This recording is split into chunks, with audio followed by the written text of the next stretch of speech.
Welcome to the Pure Energy Dogcast, where we're passionate about helping you become a better leader with your dog, in your business, and in your faith. Let's dive in. So, guys, today we are here. We made it to the season 2 finale. I don't want to say we saved the best for last, but that'll be controversial. It is this person that we're about to introduce you guys to. We can just say we wouldn't be here without him. We love him. We look up to him. He will forever be a mentor. He will forever be somebody that we just aspire to be a fraction of. Many of you know him. I will be surprised if anybody listening does not know him. So without further ado, I want to introduce you guys to Sean O'Shea with The Good Dog. Welcome, Sean. That was an intro. How you doing? Good. How are you?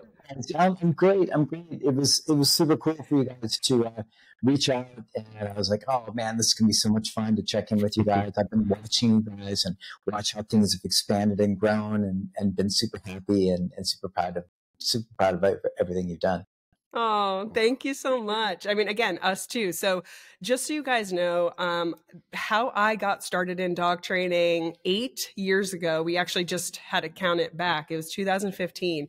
So 8 years ago, I went to a seminar that Sean and Jeff, who was also on the podcast, and Laura at the time, they were all hosting this seminar, which was called Train the Trainers. And what I loved about it, what really drew me in, was that it was not just dog training, it was business training and like life coaching. And I wish you guys were still running it, because it was so good. And Travis and I actually both signed up, and we went together.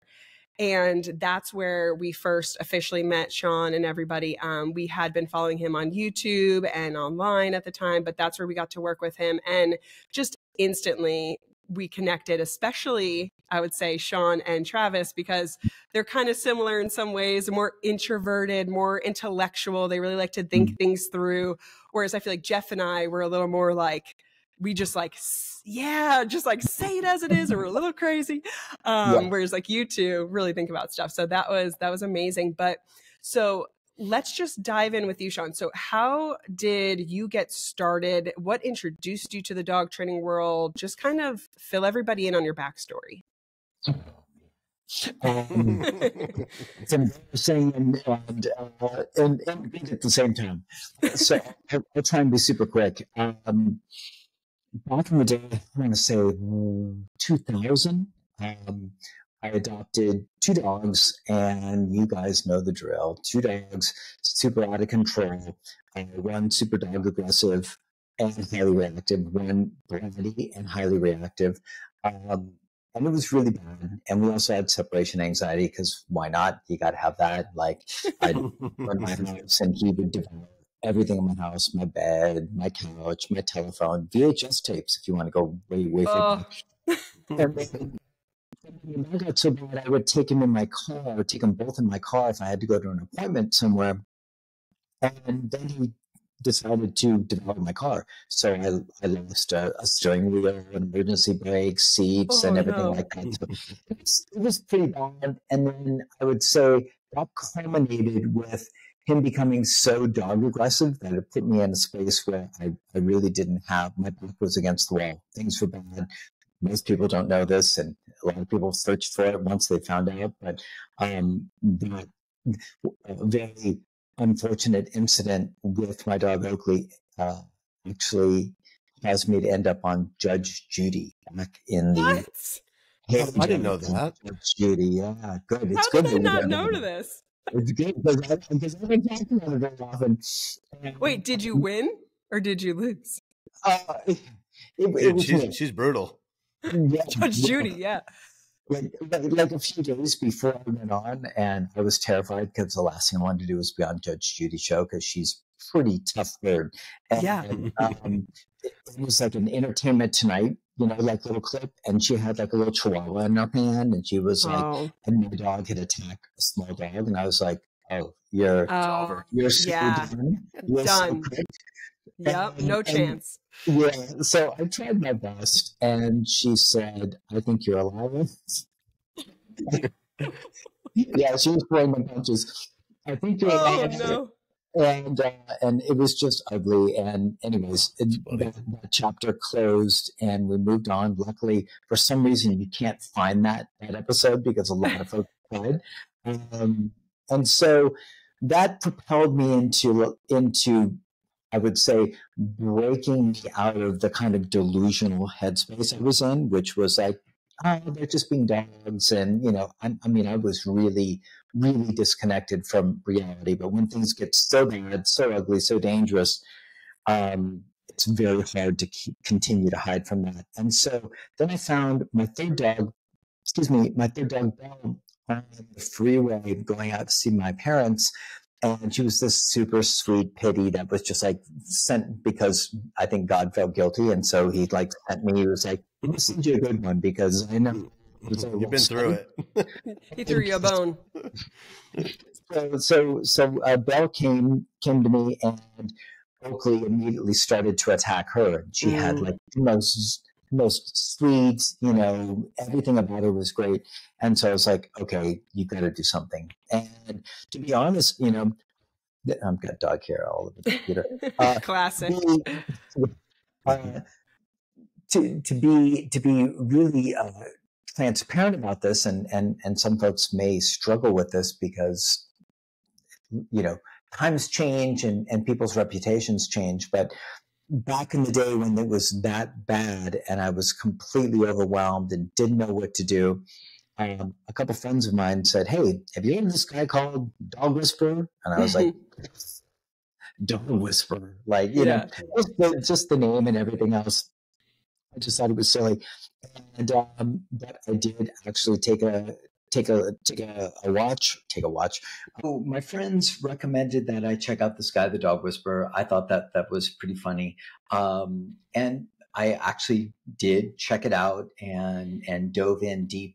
Prior to that, I had done all positive only, force-free training, whatever camp you want to put it in. I'd read every book. I'd had, going back to VHS and DVDs and all that stuff, and the public library, like just imagine that, right? So no YouTube, nothing fancy like that. So I dove into all of the positive force-free stuff, and I tried that initially. And then when I started to try and take my dogs out after doing about a year and a half of really serious work with them, I found my aggressive dog was like, peace out, and would just, he was gone. And so it's like, okay, so that's not working. And so found Caesar. And then what I started to do is incorporate a little bit of what I'd learned with positive reinforcement, and then a bit of some Caesar stuff, which might sound weird, but obviously like you can mix and match. And so I did that stuff. And I would say primarily I made, and this I have to thank Caesar for, I made the major transition out of kind of just being happy-go-lucky, absolutely zero leadership, completely like the party dad, right? I can roll on the ground with the dogs, and any rules, oh, those are terrible. Crate, that's for monsters. Primary collars, you should be, jailed for that. So I didn't use any of the stuff like that. And then Caesar slowly kind of opened the door for me transitioning into a space where, and I'm sure a lot of people said this, but not just with my dogs, but just kind of boundaries in general, and being a little bit like more assertive with my life and how I kind of comported myself. And within a short amount of time, I started seeing some major, major progress. Now, that said, Caesar's got lots of stuff that I don't agree with, and things that I know some people are not crazy about. But some of the fundamental messages were really powerful for me at that point. And I absolutely made a huge transformation during that period of like really focusing on his stuff. And then from there, I found Mr. Jeffrey Gelman. And so that got me into, like, I found his radio show, and he was so just clear, so transparent, so no holds barred about the work, about correcting your dogs if you need to, being unapologetic. You guys know the drill, and And that was brand new for me. I'd never heard anybody talk like that. Plus, he was also talking about more kind of standard obedience stuff, which I hadn't really engaged in. And so I did that. And so I got into leash and prong and did a bunch of work with that. Eventually, I decided to pitch Jeff. I don't know if you guys probably know this, but pitch him a reality show. And I didn't know this. That's how we became. There's a really amazing teaser out there that I'll have to auction off at some point. But like a 15-minute teaser that I made along with Laura Morgan back in the day. And that was how we really became friends with Jeff, because we spent about 3.5 months. I flew out to Providence multiple times with a couple of camera people, shot a bunch of footage, and then we edited it for 3.5, 4 months, and then presented it to a bunch of different production companies. And we were this close. We were this close. There were several people that were really interested. And then for whatever reason, it didn't work out. Wow. Probably Jeff's hair. Definitely Jeff's hair. Yes, and the Crocs. And so anyways, so that's how me and Jeff became really good friends. And Jeff was at that point, interestingly enough, he had very few kind of like guy friends, and he was super suspicious, if I'm going to just be really honest. And I really had to prove myself. Yeah, I had to really prove myself to him that I was like not trying to take advantage of him, not looking to bamboozle him. And after I'd flown out and froze my behind off in Providence multiple times and all sorts of stuff, and gone to what's that? He started to trust you after that. Yeah. I went to a bunch of back when he was driving to in-home and doing, in-home sessions, one-on-ones.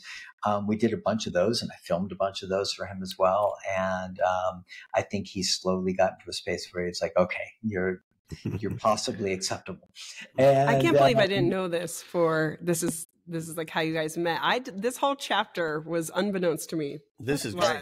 I love it. So my question is, can we do the reality show? Yeah, can we pick that up? Yeah, I wish we could, because he's raring to go. But back in the day, it was such a perfect thing because he was training with Clover and Romy. You've got two cute little girls, working German Shepherds, and Clover's like, Trace, and all sorts of very giving us the opportunity to connect. And as we did more and more of that, we found out that me, Jeff, and Laura had some really good chemistry and offset each other's strengths and weaknesses really well. And then we created T3. That's kind of like a 2-day thing, then 3 days, then 4 days, then 5, and then 7. And we did that for multiple years. And it was a really rewarding, special experience that we all really enjoyed.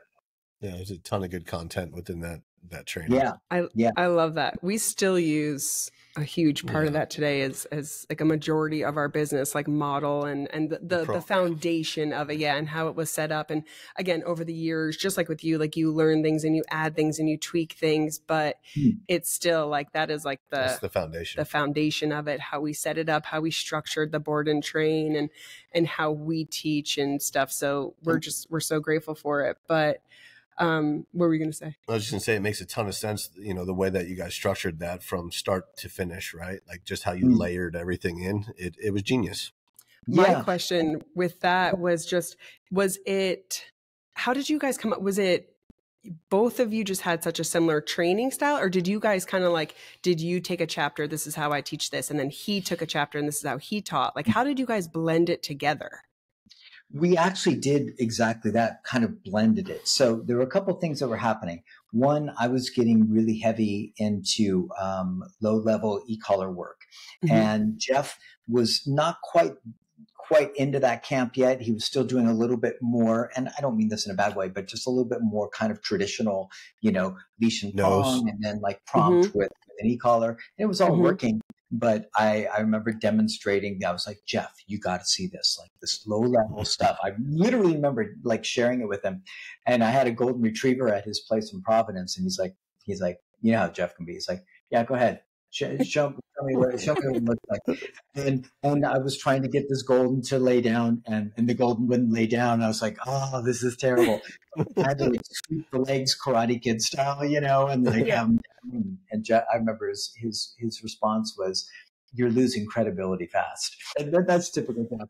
So so we had the pure positive, we had the Caesar, then we had Jeff's kind of more straightforward, no nonsense obedience on leash stuff, leash and prong, and then I got heavy into e-collar work, and so my whole thing was to kind of put all of those things together, and I feel super lucky because the part that a lot of people struggle with, like the Caesar stuff, has given me a certain foundation in more of a primal component or aspect as far as engaging with dogs that I found to be incredibly helpful, but also something that most people that come to study with me, whether a shadow program or interns, whatever, is something they really are missing. There's the intellectual component, super hardcore. Everybody's great at that. But when you try and get people to be more kind of animal to animal, and I don't mean that in a weird way, but I find a lot of folks struggle with that. So just letting a dog be a dog. Yeah, letting a dog be a dog, and also reading them in a fashion that, in the way that you interact and engage with them, that it makes sense, and you can actually not just try and overlay training tools and protocols, but the way you present yourself causes the dog to actually buy into you and want to work with you, and you can actually move them through down a path from, if they've got behavior issues and things like that. So that's where that beauty of the relationship actually comes in. Yeah. So that's kind of where it all started. We did that D3 thing for a long time. That was a blast. And then everybody kind of went their separate ways, lots of stuff going on. Everybody had different interests. I mean, we're still friends and all that good stuff. So you guys still fight on my Facebook page over who has, who's better looking, and we see it. Yep. Nothing's changed with that.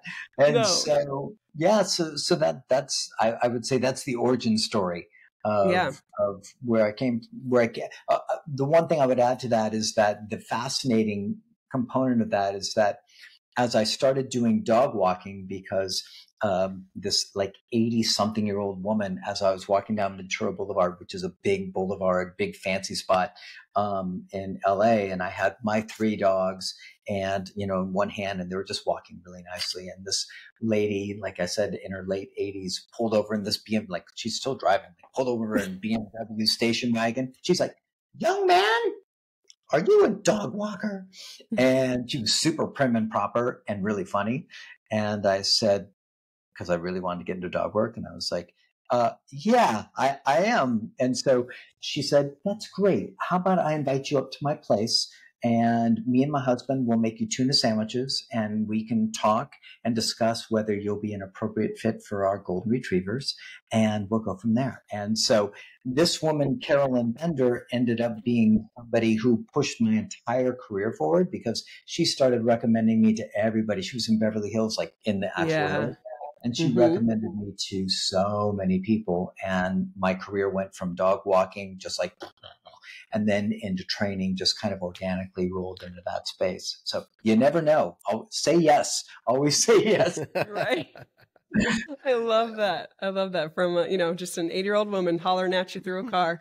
That is amazing. I love that. And then, in my eyes, the business blew up. Like you're, again, I can only speak for myself, but in my opinion, you are at the top. Like you just are somebody that so many other dog trainers in the industry look up to, aspire to be, reach out to for guidance and help and mentorship.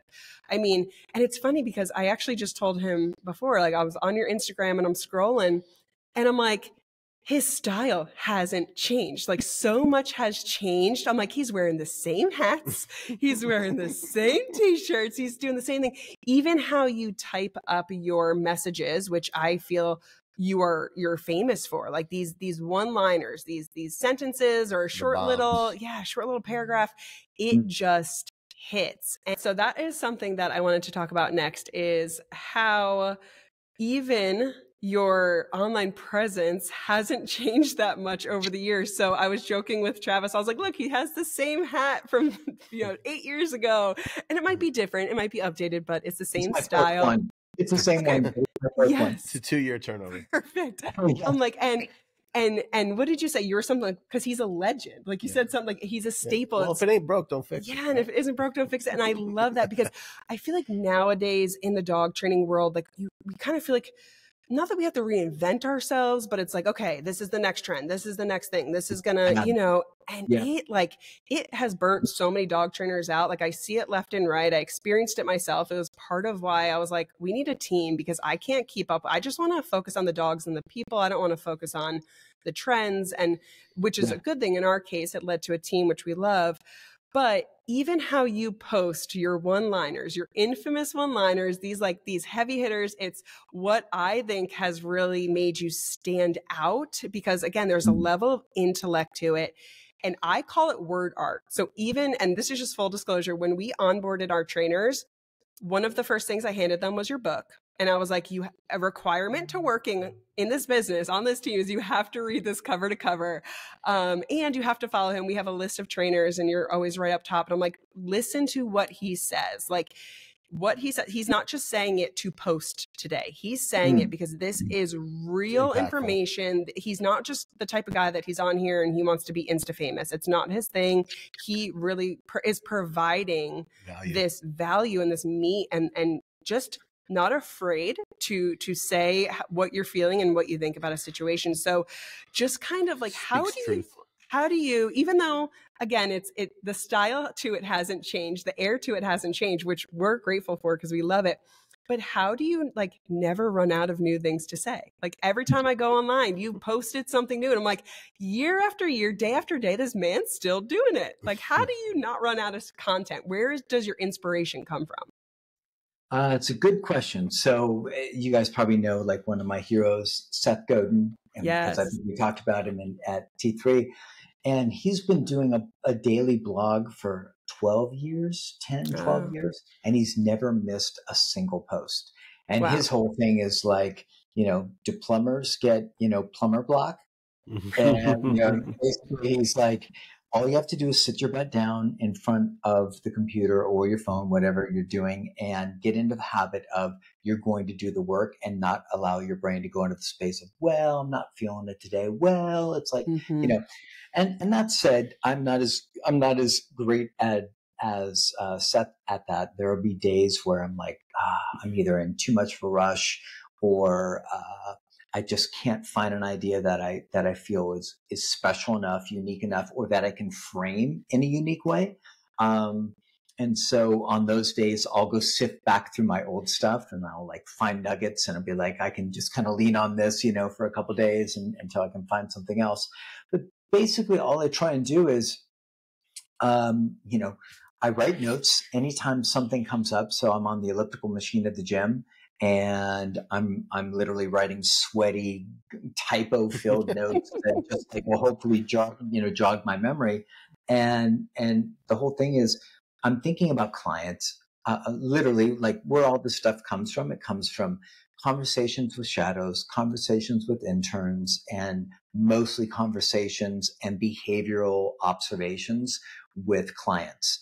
And so then I try and find a way to frame it in a unique fashion that will hopefully be valuable and maybe not just be the same old consistency and, that, like all the stuff that we hear over and over again. And yes, consistency is important, but the problem is if the message is delivered exactly in the same fashion for, years and years, it really starts to lose its impact. And so people just kind of tune out. So I'm always looking for different ways to say something, but I'm also looking to try and improve because I study a lot of people that I think are far, far, far more intelligent than me. And I try and here's an interesting thing, man, and I don't talk about this a lot, but most of my so I just said I get content from all these different places, but if I'm going to be even more like really dive deep into the honest space of where I get most of my stuff, is I watch things that are unrelated to dog training, whether that be business related stuff, politics, or whatever it might be. And then my brain will not stop doing it. It's kind of like, it's at this point hardwired that what I look for is overlap, right? So if somebody's talking about a business principle, and my brain is always looking for, like, where's the correlation or where's the overlap with dog training? Because what it enables me to do is then come at the dog training angle in a different way, through a different, in a different angle, or from a different angle. And so people are like, oh, that's really interesting. Or if it's like parenting and things like that. Yeah. And so, I'll come at this stuff from all these different angles, but I'm basically just always on the hunt for who's saying something in a way. And that could, like I said, that could be shadows, that could be interns, that could be my own trainers, or just, as I'm just kind of, in my brain surfing along with things. But a lot of it comes from people that most people would have no idea. I could be absolutely deep in some historical thing or some political thing or philosophy thing. And I will constantly be looking for, like, where can I? And then when you do, it's special because people, I think it excites people because they get the dog connection, but they also get excited that it's not just this obvious, kind of superficial dog training, advice. And so that's what I try and do. And to be honest, it's still, you're like, how do you do this for so long? And It's the same, not the same stuff in a negative way, but it's still exciting and super challenging. And writing's really hard for me. So trying to learn how to, like, Twitter's the best, because back before they gave you like more stuff, like more characters, when it was 240 or something. Yeah. It was like, nothing will teach you how to be more concise words that are absolutely not necessary. And then, like, you're 2 characters away from being able to post, but you're 2 characters over, and you're like, I've got to rethink. Else can I cut out? Yeah. And so that's been super, super good for me, super helpful because being concise is not my strongest suit. So it always kind of pushes me to do that. Yeah. Yes, sir. Absolutely. Yeah, I know. I feel like were you about to talk? Oh, no. I'm deep in thought with that. And the correlation, right? Like, I feel like we constantly do that with like leadership, right? Like, leadership for our team, for our family, throughout our life, right? For ourselves, right? And then how that correlates, into dog training. And it's just, it's a huge component in our life. So I was just thinking how that all wraps together. Yeah. I use parenting a lot when it comes to, comparing the two. And obviously that more so after we had children, it was, and I feel like as our kids get a little bit older, they're 6 and 4 now. I'm like, every year I feel like, I have a new analogy. I'm like, is that kid just tried to do X, Y, and Z, and no. And then, those dogs do that too. And it's funny that when one of the classes, or one of the programs we run is a group class. And I feel like I get a lot of my moms in that class. And for some reason, and it's probably like while the kids are in school, it's our daytime class. And every time I come up with a child analogy or a joke, like, it lands every time. I'm just like, that's how you know it works. That's how you know they get it, because they're laughing. Like, they understand it. 100%. And to your point about, leadership stuff, like, one of the posts that I'm like, 2 posts that I'm super, super proud of. One is Jocko Willink and his famous discipline equals freedom. And for me, I was just reading it, and I've read all of his books, and I was like, man, this is so applicable to dog training. Amen. If you will be disciplined with your dogs, you will have such a bigger life with them, and they will have such a bigger life. And so I had to, I gave him credit and didn't, like, by the way, my new quote. And so too many people know that one. And so, like, things like that. But even stuff with economics, and the whole thing is, if you're looking, you know what I mean? If you're looking for things that have some interesting overlap or inroads into this stuff, I think there's a lot of different places that are it's very fertile ground. And what I find is a lot of dog trainers just get stuck in dog trainer land. Yeah. And that's kind of the only place they pull from. Yep, I agree. And like, even lately, like I will scroll through my, business Instagram. So it's a lot of dog trainers and things of that nature. And I just get sick of it. I'm just like, that was cute, but yeah. And because it is a lot of the same things. And I find myself like, okay, like I'm just going to, not be on the business account for a while looking at stuff because it is so repetitive. It almost like pulls me into that rut. And I'm like, no, I don't want to be saying that same stuff too, because I'm just sick of that same stuff.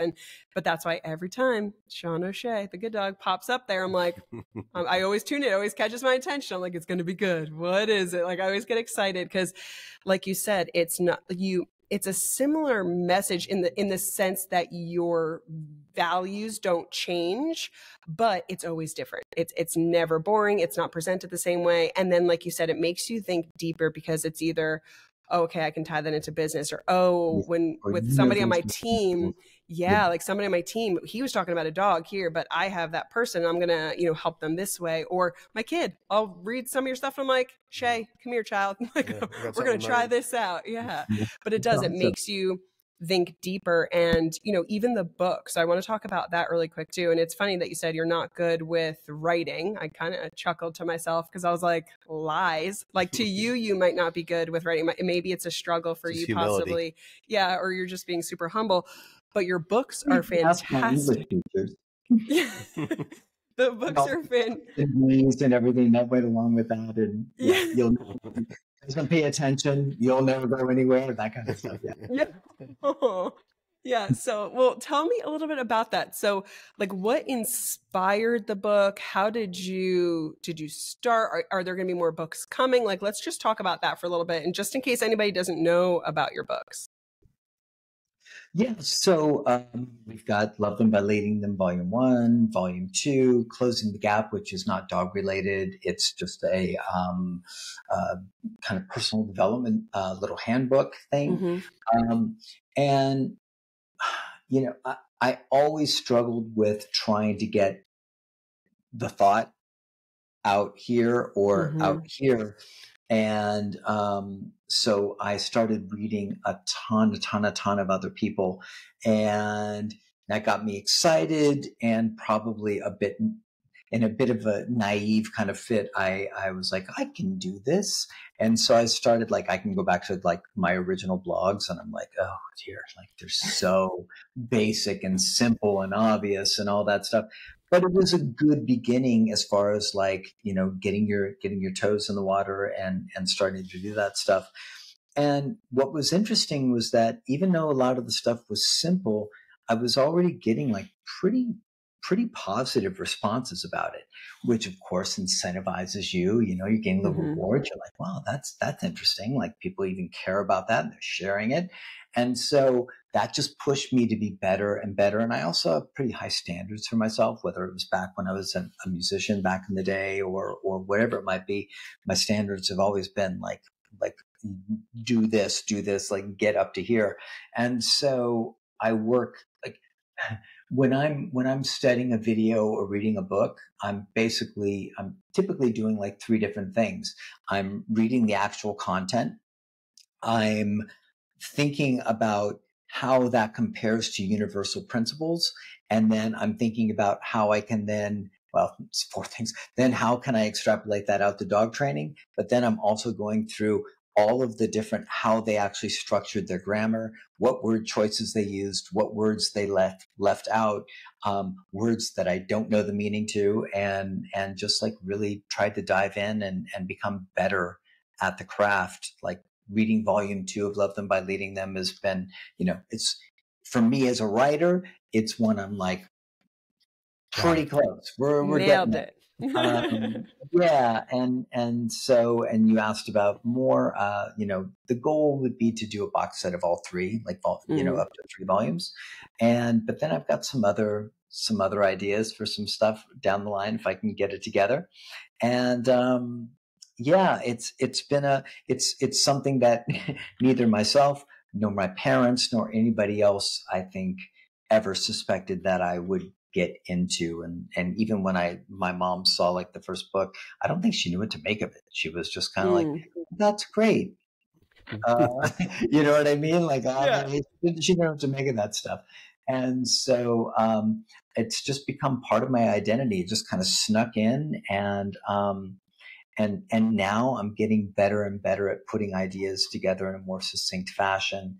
And I just think, it's a fun pursuit to try and chase a goal of self-improvement and something that, has the ability to hopefully impact others, but also make you feel good about like, hey, I did a great job and I showed up and I didn't chicken out today and, wasn't lazy and all that good stuff. So yeah. good.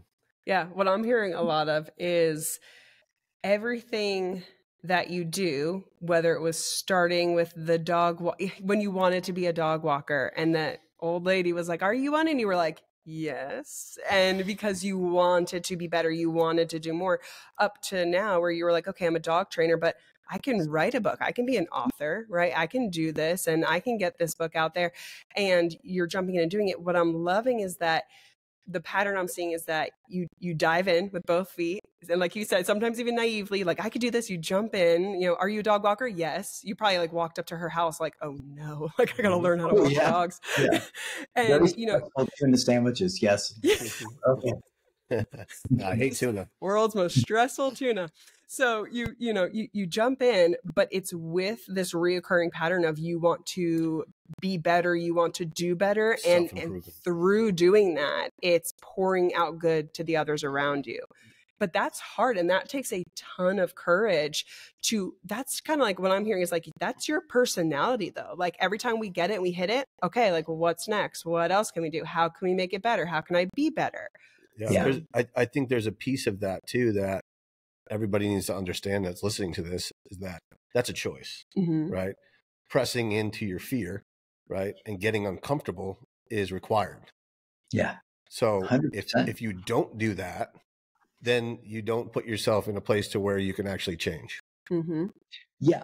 And I would add to that, and that's right on the money. I would add that if I look back at T3, and Jeff would give you the same response, as would Laura, and I look back at any of the books and the DVDs and all that stuff, the only reason all of those things exist is because all three of us were absolutely surrounding ourselves every single day with folks that were saying, go, take a chance, right? Like Seth, don't wait until you're perfect, and I'm going to butcher like all his quotes, but it's like, leap first, which is a very Seth thing. And he doesn't mean be sloppy, but it's like leap first instead of getting into the space of using perfectionism as kind of a faux quality control kind of mechanism. It's like, that's super, super common.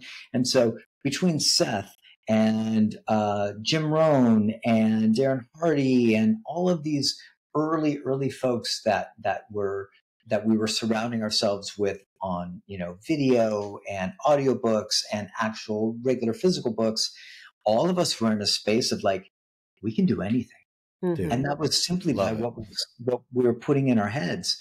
And so we felt pretty indestructible. And so once you start doing that and you start getting some momentum, then it just kind of reconfirms that, and reinforces it. Next thing you know, you're like, yeah, let's do a second book. Let's do a DVD. And it's not cocky. It's still got plenty of fear along with it, but it's got enough juice and momentum to push you forward. Going. And so I give all the credit. Well, I'm a bit obsessive, so we have to say that. So when I was playing drums, I would play 12 hours a day to try and get good at that stuff. And that's always kind of been my style. So I would say an obsessive personality along with the open-minded humility to take in a bunch of great information from people much smarter than you and then run with that. Let them influence you to go out and do things that you're scared of. Yeah, they say you're a direct reflection of the 5 people you spend your most time with. And you have the ability to choose who you spend your time with, right? Like, and it doesn't even have to be the people that want to spend the time with you. You can go listen to Jim Rohn. You can go to listen to Seth Godin, right? So these are all choices that you make to be able to surround yourself with the people that you want to be. And 100%. Everybody has the option. Yeah. And it's like, sometimes it's really frustrating to me that, people don't take advantage of that. Yeah, and I think that's where maybe it gets into the personality components, where some people are super driven. And there's some interesting things I've read, you know, about people that have um, not such great childhoods, and the necessity, the drive, the burning, like, I got to do this stuff in order Right. to prove themselves and prove their value. And so I know there's components of that in there. So there's definitely a little dark stuff in there, but if you can use the dark stuff to actually, you know, force yourself to try and push and squeeze out some of this potential, is it really dark stuff, or is it something is it a gift? Yeah. So there's a bunch of weird components that all come together that I think have helped me kind of do what I've done. And it's, as you guys kind of alluded to, there's been plenty of nervous, fearful, holy crap, what are they going to say? This is going to be terrible. And even things like, you know, when we did the e-collar DVD, it was all wrapped and done. And then I was like, it's not good enough. And that was shot out in LA with a huge crew and a huge budget, director, audio, multiple cameramen, rented location. And then I got back home in New Orleans and I was like, it's not good enough. We didn't show the full sequence of, like, with corrections and all that stuff. I got the whole team back together, foot the bill, went out there and did that and reshot it, and it's way better. And the same thing happened with Closing the Gap. I wrote it. I sent it to my editor. They did all of their magic on it. Then I went to New Orleans and did the audiobook, and we had it all ready to roll. And I read it back and I was like, it's not good enough. Wow. And so I scrapped all of it, the audiobook and everything like that, and I rewrote it again. And so, of course, you have to manage that. You can absolutely go down the rabbit hole where it's never good enough. But I just tried to find that sweet spot where I could sleep at night and be like, you did your best. You did your best at this point in your life, and you got to let this go now. And the thing I always told myself in the darkest times with that was that how do I put it? The less perfect or not such great book that you do release to the public has a much better chance of helping somebody than the perfect book that you never put out. Yes. And I might have butchered my own saying, but it's something along those lines. And I always had to tell myself when I was ready to throw in the towel, I was like, dude, just put this thing out, you know? And so that's kind of there's value there. Yeah. I love that. I love that. That makes so much sense. And people, that's going to help somebody for sure. That's going to land. Somebody needed to hear that. And I'm excited for that. I want to switch gears a little bit because I'm just a little bit curious, because we do have a lot of dog trainers that listen to this as well as dog owners. So when it comes to your business and, you know, switching locations and moving around and adding to the team and doing a shadow program, how do you manage all of that? Like, did you want a team? Did you want to do this solo? Did you want multiple locations? Like, tell us a little bit about your business and just kind of how it developed to where it is now. That's a really, really good question, and a really insightful question if it's coming from some place of you having some intuition about something. And that's, to be honest, I never wanted a team. I never wanted to be responsible for a team. I didn't feel like I had the skills, and because I just, I was 40 years old at the time and parking cars and playing music part-time. And I'm like, I'm going to be responsible for other people's lives. No way. And so Laura came in and she was like, I called Jeff and I was like, this girl wants to work for me. And she's got all, she graduated from Boston, University with economics and knows a bunch of stuff I don't. And he's like, Sean, just hire her. And I'm like, yeah, frozen, and so we ended up working together. And as you guys probably know, a lot of really, really great stuff came out of that. And sorry, what was the very beginning of that question? Where did you start? So I was just saying, like, did you ever imagine yourself having a team and multiple locations? Like, was that your goal? Yes. Okay. Thanks. So, no, if it would have been me, if I would have never stumbled onto any of these other people, I would have probably kept a pretty low profile. I don't think I would Mm-hmm. have written any books, done any Wow. DVDs, T3 or anything like that, simply because my main priority, besides trying to take care of myself, was that I didn't want to let anybody down. Mm. So I had experienced a lot of that stuff, and not to get too like intense, but or deep with the stuff, but it's true, and that's that I had a lot of unsavory family stuff, and Mm. so my promise very early on was that I would not bring anybody else into my world until I knew that I could actually take good care of them. Mm. And so that was just a promise I made to myself at like 12, 13 years old, which is really strange. And then as I started to kind of like things got bigger and bigger, when Laura came on, Laura was great with people. She was great with building teams. She was great with that whole HR side of things and organizational stuff in general. And so we kind of made an agreement. I'll tackle like the branding and the messaging and all that. She'll tackle this stuff. And that allowed us to do something very special and in a short amount of time. And then when she decided to change gears and move into a different direction, then I was kind of left in a space where I had two locations, Mm-hmm. lots of people depending on me, and I was terrified. I really didn't want that stuff. Not because I didn't enjoy the team. I was just super, super worried about being responsible for them, That's a whole nother level of emotional management. Awareness. Yeah. And just being aware that, like we are responsible for those people, and as far as their livelihood and where they're currently at, which is heavy. It is. And then when COVID went down, it really like brought that home big time, because Los Angeles went from, being 12, 13 dogs booked out, boom, full time, to everybody canceled within like a couple of weeks. And I've still got employees to pay. And then everybody in New Orleans canceled. And I was like, oh man, this looks bad. These are all my nightmares coming true. And so we've spent the last handful of years trying to find our way through that and get everything into a decent space. We closed the LA location because I was basically flying back and forth literally every 2 weeks. There'd be a fire out there, and I don't mean like there'll be forest fires as well, or wildfires, but it would primarily like, there'd be an employee issue or a client issue or a dog issue that was too dangerous, and I would fly out.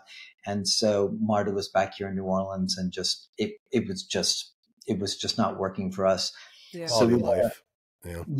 Yeah. And we looked for somebody that might be prepared to take over LA that we could really, really trust. And we just couldn't find the right person in the timeline that we had in order to make our decision.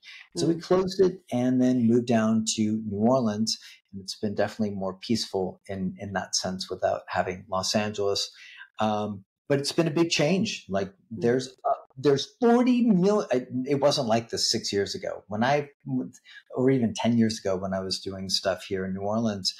Content wise, nobody else was doing content here. There was nobody. There was like 2 or 3 other trainers and old school kind of like choke chain trainers and stuff like that. And I was like, oh, this is easy. And I came in and I did pretty well. And now there's trainers everywhere. And not only that, it's not known for being the most wealthy area, so trying to be able to sign up clients for premium programs can be challenging when there's a multitude, a saturated market of trainers and not a whole lot of money to go around. So, which brings us to, a couple of things. So one, Marta can't stand the heat here. She's ready to divorce me. So that's on the table. She wants 4 seasons or we'll be in court. And we're looking for a place that's also more beautiful, not as hot, and also coming to North Carolina. North Carolina is great. Let me tell you about it. We have an open seat right here. We did a little road trip out there. You did? Last year? Yeah. We did. Well, it's kind of like Tennessee, Georgia, North Carolina, South Carolina. I'm trying to remember where else, and just trying to kind of like take a look around, feel things out. And so there's definitely some awesome spots where you guys are at. Mm-hmm. So maybe I'll talk to you guys off the air about it. Yeah. But right now we're actually looking at some spots like maybe Idaho, something like that, which is kind of wild and woolly because Boise is awesome. Yeah, so we're looking at Boise and even up north. She's like, let's go to Coeur d'Alene up north, where it's just like snowshoes and huskies and like full on. We'll see, but I mean, they have Spokane, Washington. You're gonna need a warmer hat. Yes, a much warmer hat. Yep. So that's kind of what's going on. Is we're looking at a bunch of different options. We have Shadows booked through May. And then kind of the new exciting thing is that I decided to finally go back out and do seminars. Cool. So because we want to be out of here by May, which means I can't do shadow programs if I don't know where we're living yet. Mm-hmm. We're going to come stay at your place. Open door policy anytime. All right, guys, we have broken this episode up into 2 parts for you. So this is the end of part 1, and tune in next week for part 2.